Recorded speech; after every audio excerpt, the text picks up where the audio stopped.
Hello అండి. ఈ వీడియోలో నేనైతే ఇడ్లీ రవ్వతో దోశలు ఎలా వేయాలో చూపిస్తాను. నేనైతే చూపిస్తున్న గ్లాస్తో ఒక గ్లాస్ అయితే ఇడ్లీ రవ్వ తీసుకొని బాగా కడిగేసుకుంటున్నాను. బాగా ఇలా కలుపుతూ అయితే కడిగేసుకుంటున్నాను.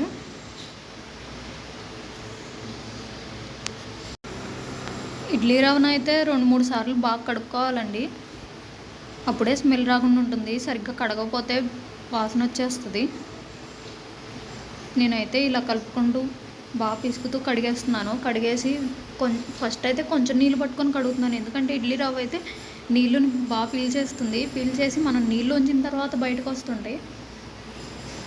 అందుకని ఇలా నీళ్ళు పట్టేసి ఒక 2 నిమిషాలు అయితే పిసికేసి పక్కన పెట్టేస్తున్నాను. పక్కన పెట్టేస్తే ఆ ఇడ్లీ రవ్వ అంతా కిందకి వెళ్ళంగానే వాటర్ పైకి వస్తాయి కదా, అప్పుడైతే నేనైతే వాటర్ ఉంచేస్తున్నాను. అలాగా నేనైతే 2-3 సార్లు అయితే ఇడ్లీ రవ్వని బాగా కడిగేసుకున్నాను.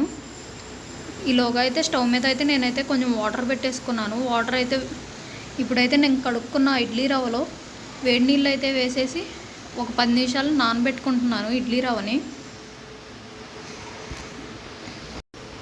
నాలాంటి వాళ్ళు అయితే చాలామంది ఉంటారు కదా, ముందు రోజు పిండి నానబెట్టుకోవడం మర్చిపోయి అప్పటికప్పుడు ఏం టిఫిన్ వేయాలో తెలియక ఉప్మాలు చేసుకొని తినలేక ఇబ్బంది పడేవాళ్ళు. వాళ్ళ కోసమనే నేను ఈ వీడియో వేస్తున్నాను. ఓ పావుగంట తర్వాత అయితే ఇడ్లీ రవ్వ అయితే బాగా నానిపోయింది. ఇలా ఉబ్బింది. నేనైతే దాన్ని బాగా ఇట్లా పిండేసుకొని నీళ్ళు మొత్తం పోయేలా పిండేసుకొని మిక్సీ జార్లో అయితే వేసేసుకుంటున్నాను. నేను చూపిస్తున్న విధంగా అయితే నీళ్ళు అయితే అస్సలు లేకుండా గట్టిగా అయితే పిండేసుకొని మిక్సీ జార్లో వేసుకోవాలి. నాకైతే రవ్వ మొత్తం అలా పిండేసి మిక్సీ జార్లో అయితే వేసేసుకోవడం అయిపోయింది. నేనైతే ఒక 2-3 స్పూన్ల దాకా పెరుగు అయితే వేసుకున్నాను 1 కప్పు రవ్వకి. వేసుకొని ఇప్పుడైతే నేనైతే మిక్సీ పట్టేసుకుంటున్నాను. వాటర్ అయితే అసలు ఏం వేయకుండా మిక్సీ పట్టుకుంటున్నాను ఫస్ట్. తర్వాత ఇడ్లీ రవ్వలో నుండి వాటర్ అయితే వస్తుంది కొంచెం బయటికి, అది సరిపోతుందేమో చూద్దామని చెప్పేసి వేయకుండా అయితే పట్టేసుకుంటున్నాను. నేనైతే కొంచెం వాటర్ యాడ్ చేయాల్సి వచ్చింది. కొంచెం వాటర్ యాడ్ చేసేసి కొంచెం సాల్ట్ అండ్ కొంచెం అయితే వంట సోడా అయితే వేసేసుకొని మూత పెట్టేసి నేను మళ్ళీ అయితే ఒకసారి మిక్సీ పట్టేసుకుంటున్నాను.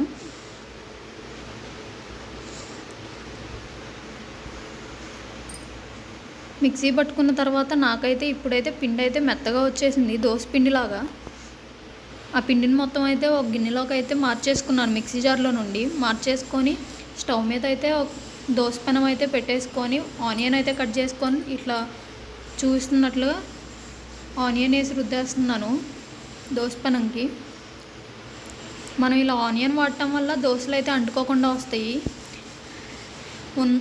మనం వేసుకున్న పిండి ఉంది కదా, అదైతే తీసుకొని నేను దోశలు అయితే చిన్నగా నిదానంగా వేసుకున్నాను. పలుచగా వేద్దామని ట్రై చేస్తే ఇంకా పలుచగా అయితే రావట్లేదు. దోశ అయితే కొంచెం కాలిన తర్వాత ఆయిల్ అయితే వేసేసుకుంటున్నాను. దోశ పైన లైట్గా ఆయిల్ వేసేసుకొని అదైతే ఒకవైపు కాలిన తర్వాత నేనైతే రెండో వైపుకి అయితే తిప్పేసుకున్నాను.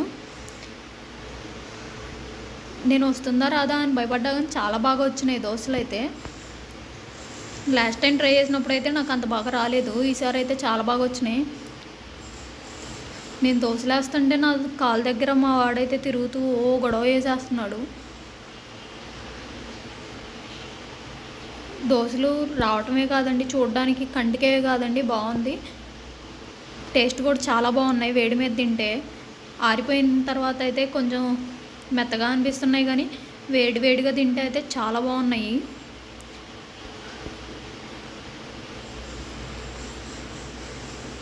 రెండు దోశలు అయితే వేసేసి ఇంకా తీసుకెళ్ళిపోయి ముందైతే మా వాడికి అయితే టిఫిన్ టైం అయిపోయింది, ఏడుస్తున్నాడు.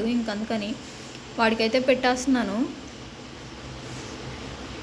ఎలాగోలా ఆడించుకుంటూ 2 దోశలు అయితే వేశాను.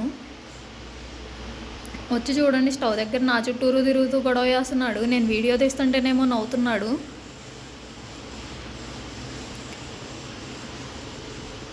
ఇలా అయితే 2 దోశలు అయితే వేసేసుకొని తీసుకెళ్ళిపోయి ముందు మా వాడికైతే పెట్టేశాను. మా వాడికైతే బాగా నచ్చినాయండి. కొత్త టేస్ట్ కూడా ఉంది కదా కొంచెం. ఎప్పుడూ తినే దోశ టేస్టే కాకుండా కొత్త టేస్ట్లా ఉండేటప్పటికైతే వాడు కూడా కొంచెం ఇష్టంగా అయితే తింటున్నాడు. ఫస్ట్ అయితే కాలుతుంది ఆగరా అన్నా కూడా అన్నాడు.